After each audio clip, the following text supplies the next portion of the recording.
அனைவருக்கும் வணக்கம். NEET biology தமிழ்நடை channel சார்பாக உங்களை அன்புடன் வரவேற்கிறோம். இன்றைக்கி நம்ம பார்க்க போகிற காணொலி என்ன அப்படின்னாக்கா பயோரெமிடியேஷன் லிமிடேஷன்ஸ், அதாவது உயிரி வழி திருத்தத்தினுடைய வரம்புகள்.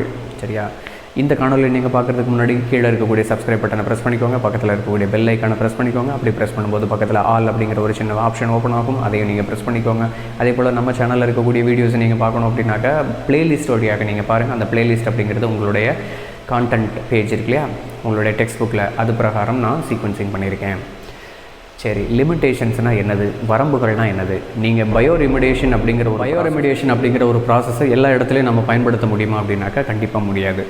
ஏன் அப்படின்னாக்கா, ஒரு மைக்ரோ ஆர்கானிசம் இருந்துச்சு அப்படின்னா அந்த மைக்ரோ ஆர்கானிசம் எல்லா இடத்துலையும் ஃபங்க்ஷன் பண்ணுமா அப்படின்னா பண்ணாது.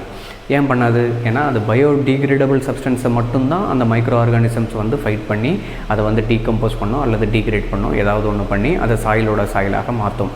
ஆனால் நான் டிகிரேடபிள் சப்ஸ்டன்ஸ் வந்துச்சுன்னு வச்சுக்கோங்களேன், இப்போ பிளாஸ்டிக்கு அந்த மாதிரியான பொருட்கள் இருந்துச்சு அப்படின்னாக்கா அதுக்கு பயோரெமிடியேஷனோ அல்லது ஃபைட்டோரெமிடியேஷனோ அல்லது இந்த பயோரெமிடியேஷன் ஒரு வீடியோ இருக்குது, அதில் நிறைய டைப்ஸ் நம்ம பார்த்துருக்கோம். அந்த வீடியோவில் இருக்கக்கூடிய அத்தனை டைட்டில்ஸையும் நீங்கள் பயன்படுத்த முடியுமா பிளாஸ்டிக்கு எகெயின்ஸ்டாக அல்லது நான் பயோடிகிரேடபிள் சப்ஸ்டன்ஸுக்கு எகெயின்ஸ்டாக அப்படின்னா கண்டிப்பாக முடியாது.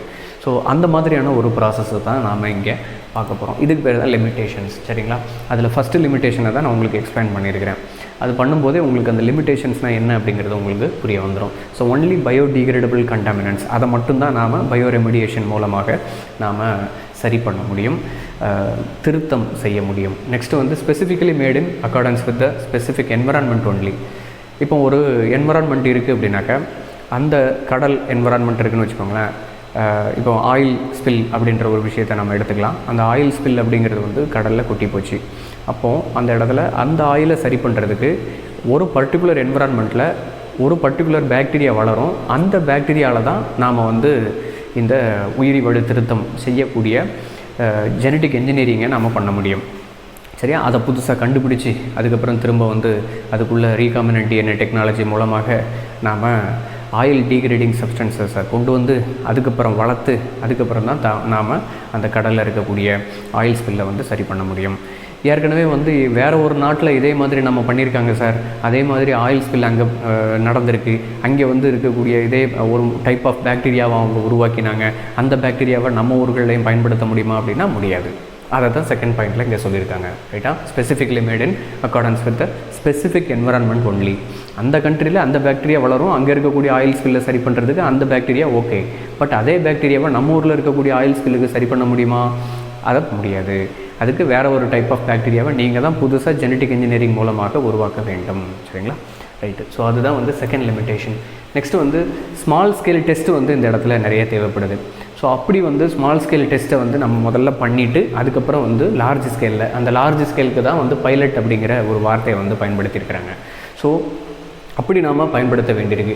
ஸோ எந்த ஒரு டெஸ்ட்டாக இருந்தாலும் அதுக்கு திரும்ப நிறைய சின்ன லெவலில் நாம் நிறைய டெஸ்ட் பண்ணிவிட்டு அதுக்கப்புறம் தான் லார்ஜ் ஸ்கேலில் நாம் அதை பண்ண முடியும்.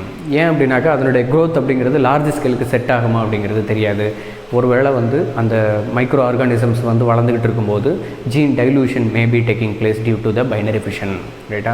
இப்போ ஒரு சின்ன பயோரியாக்டரில் நீங்கள் அதிகமான அளவு வளர்த்தீங்க அப்படின்னாக்கா ஃபேவரபிள் என்விரான்மெண்டல் கண்டிஷனை கொடுத்து வளர்ப்பீங்க. அதனால் அதுக்குள்ளே இருக்கக்கூடிய எல்லா பாக்டீரியாவும் கரெக்டான அளவு ஜீன் க்ளோனிங் ஆகி கரெக்டான அளவு ப்ராடக்டை உங்களுக்கு கொடுக்கறதுக்கு வாய்ப்பு இருக்குது. ஆனால் இப்போ நீங்கள் கடலில் ஒரு பாக்டீரியாவை தூக்கி போட்டிங்க அப்படின்னாக்கா அந்த பாக்டீரியா லார்ஜ் ஸ்கேலில் மில்லியன் கணக்கில் வளர்ந்துக்கிட்டே போச்சு அப்படின்னாக்கா ஃபஸ்ட்டு ஃபார்ம்டு பாக்டீரியா வேணால் அந்த ஜீனை வச்சிட்ருக்கலாம்.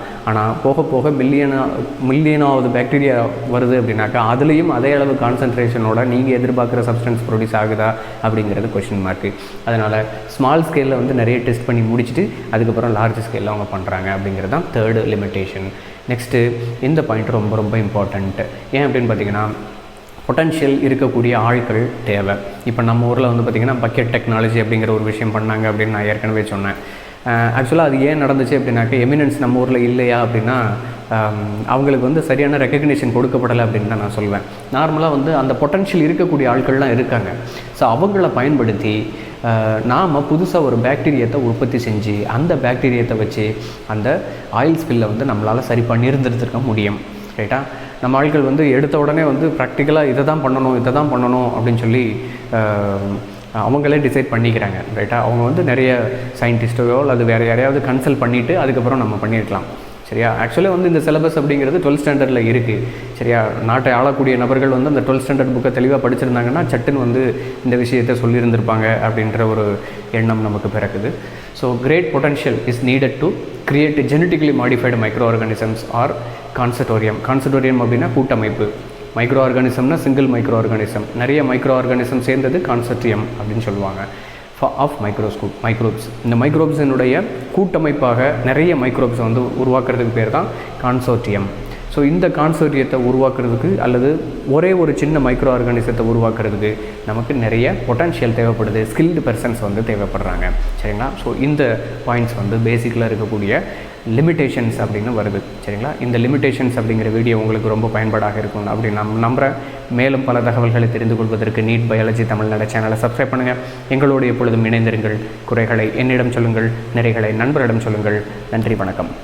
பலருக்கு சேவை செஞ்ச நீயும் ஒரு ஹீரோடா. ஒரு கைப்பிடி சோறானாலும் ஷேர் செஞ்சு பாருடா.